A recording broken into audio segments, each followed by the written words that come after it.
Former Supreme Court Judge Justice Gopalagowda has called for the adoption of artificial intelligence in India's judicial system to ensure speedy delivery of justice. He was speaking in Bengaluru after inaugurating 3 AI-based mobile applications, Vakils.ai, LegalSnaps.info, and AdvocateX.io, developed by Omilaws Group. Justice Gopalagowda noted that while artificial intelligence can support the legal sector, it cannot replace human sensitivity. He emphasized that technology must be used only where necessary to strengthen justice delivery.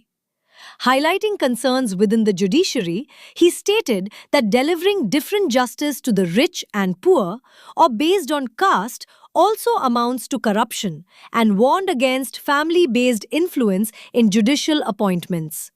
Speaking at the event, Dr. Nischala Nandanatha Swamiji said technology should help deliver justice faster without losing humanity. Member of Parliament Dr. C.N. Manjunath added that adopting AI in the legal profession will improve transparency and efficiency. The developers said the new apps aim to assist legal research, promote legal literacy, and connect lawyers on a unified digital platform. With artificial intelligence entering the legal domain, experts believe technology-driven tools could transform access to justice in India. ಅನುಭವದ ಹಿನ್ನೆಲೆಯಲ್ಲಿ ಇವತ್ತು ನಮ್ಮ ಯುವ ವಕೀಲ ಮಿತ್ರರು 2 app ಅನ್ನು ತಂದಿದ್ದಾರೆ. ನೋಡಿ, ನಾವು ಕಾಲ ಬದಲಾಗಿದೆ ಅಂತ ಹೇಳ್ತೀವಿ. ಕಾಲ ಅಂತೂ ಬದಲಾಗಿಲ್ಲ, ಜನ ಬದಲಾವಣೆಯಾಗಿದ್ದಾರೆ, ಜನರ ಅಪೇಕ್ಷೆ ಬದಲಾವಣೆಯಾಗಿದೆ, ಜನರ ನಿರೀಕ್ಷೆ ಬದಲಾವಣೆಯಾಗಿದೆ. ಸೊ ಹೀಗಾಗಿ ಈ ಬದಲಾವಣೆಯ ಹಿನ್ನೆಲೆಯಲ್ಲಿ ಇವತ್ತು ತಂತ್ರಜ್ಞಾನದ ಸ್ಫೋಟ ಆಗ್ತಾ ಇದೆ. We are in an era of technological and innovational explosion. 8 ಗಂಟೆ ಆಗ್ತಾ ಇದೆ. 3 ಭಾಷಣಕಾರರ ಮಾತುಗಳನ್ನು ನಾವೆಲ್ಲರೂ ಆಲಿಂಗಿಸಿದ್ದೀವಿ. ಬೆಂಗಳೂರು ಅಡ್ವೊಕೇಟ್ ಅಸೋಸಿಯೇಷನ್ ಅಧ್ಯಕ್ಷರ ಮಾತು ನಗ್ನ ಸತ್ಯ ಅಂತ ನಾವು ಹೇಳಬೇಕಾಗ್ತದೆ.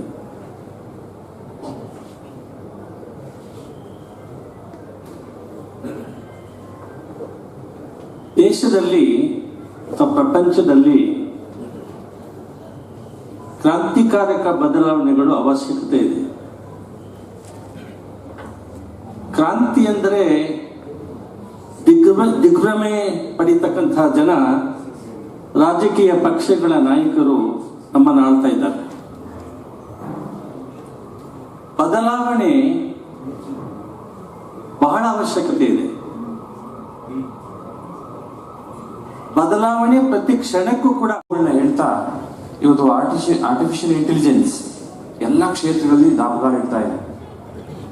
ಜಸ್ಟಿಸ್ ಗೋಪಾಲ್ ಗೌಡ್ರು ಮತ್ತು ವಿವೇಕ್ ಸುಬ್ಬಾರೆಡ್ಡಿ ಅವರು ವಿಶೇಷವಾಗಿ ನ್ಯಾಯಾಂಗ ಕ್ಷೇತ್ರದಲ್ಲಿ ಅನುಭವಿಗಳಾಗಿದ್ದ ಕೆಲವು ವಿಷಯಗಳನ್ನ ನಮ್ಮ ಮುಂದೆ ಇಟ್ಟರು. ಕೆಲವು ಆಲೋಚನೆ ಮಾಡಬೇಕಾದಂಥ ವಿಷಯಗಳು, ಆತ್ಮಾವಲೋಕನ ಮಾಡಬೇಕಾದಂಥ ವಿಷಯಗಳು. ಹಾಗೆ ಡಾಕ್ಟರ್ ಮಂಜುನಾಥ್ ಸರ್ ಅವರು ಈ ಆರ್ಟಿಫಿಷಿಯಲ್ ಇಂಟೆಲಿಜೆನ್ಸ್ ಅನ್ನು ಬಳಕೆ ಮಾಡೋದ್ರ ಮೂಲಕ ನಾವೆಲ್ಲರೂ ಈ ನ್ಯಾಯಾಂಗದ ವಿಳಂಬವನ್ನು ತಪ್ಪಿಸ್ಲಿಕ್ಕೆ ಏನಾದರೂ ಕ್ರಮ ವಹಿಸಬಹುದೇ, ಆ ಸಾಧ್ಯತೆಗಳನ್ನ ಯೋಚನೆ ಮಾಡಲಿಕ್ಕೆ ಸಾಧ್ಯ ಇದೆ ಅಂತ ಹೇಳ್ತಾ ಇದ್ದಾರೆ. ನಮ್ಮ ಸುರೇಶ್ ಜಯರಾಮ್ ಅವರ ಒಂದು ಪ್ರಯತ್ನ, ಅದಕ್ಕೆ ಪೂರಕವಾಗಿ ನಮ್ಮ ಹೆಗ್ಡೆಯವರು ವಕೀಲರ ವಾಹಿನಿ ಮೂಲಕ ಹೆಚ್ಚು ತಲುಪಿಸಲಿಕ್ಕೆ ಪ್ರಯತ್ನ ಮಾಡ್ತೇವೆ ಅನ್ನೋ ಒಂದು ಸಂಕಲ್ಪ ಮುಂದಿನ ದಿನಗಳಲ್ಲಿ ಒಂದು ಒಳ್ಳೆಯ ರಿಸಲ್ಟ್ ಅನ್ನು ಕೊಡಬಹುದು ಅಂತೇಳಿ ನಾವಾದ್ರೂ ಭಾವಿಸಿ, ನಮ್ಮ ಬಿಜಾವರ ಲೋಕೇಶ್ ಅವರು ಹೊಸ ಆಲೋಚನೆಗಳನ್ನ ಮಾಡ್ತಾ ನಾವು ದೀಕ್ಷತೆ ಇಟ್ಕೊಂಡಾಗ ಆ ಮಠಕ್ಕೆ ಬಂದು ಹೇಳ್ತಾ ಇದ್ರು, ಸ್ವಾಮೀಜಿ ಇನ್ನು ಮುಂದೆ ನಾವು ಧರ್ಮ ಅದಾಲತನ್ನ ಪ್ರಾರಂಭ ಮಾಡೋಣ ಮಠದಲ್ಲಿ ಅಂತ. ನಾನು ಅದೇನು ಧರ್ಮ ಅದಾಲತ್ ಅಂತ ಕೇಳಿದೆ. ಕೆಲವು ಉದಾಹರಣೆಗಳು ಕೂಡ ಕೊಟ್ಟರು. ಸಿರಿಗೆರೆ ಪೂಜ್ಯರು ಇಂಥ ಅದಾಲತ್ಗಳನ್ನ ಮಾಡಿ ಅನೇಕ ಈ ಲೋಕಲ್ ಇಶ್ಯೂಸ್ ಅನ್ನ, ಲೋಕಲ್ ಡಿಸ್ಪ್ಯೂಟ್ಸ್ ಅನ್ನ ಸಾಲ್ವ್ ಮಾಡ್ತಿದ್ದು ನಾವೆಲ್ಲ ಕೇಳಿದ್ವಿ, ಪತ್ರಿಕೆಗಳಲ್ಲಿ, ಮಾಧ್ಯಮದಲ್ಲಿ ಕೇಳಿದ್ವಿ, ನೋಡಿದ್ವಿ. ಹಾಗೆ ನಮ್ಮ ಮಠದಲ್ಲೂ ಕೂಡ ಮಾಡೋಣ ಅಂತ ಹೇಳ್ತಾ ಇದ್ರು.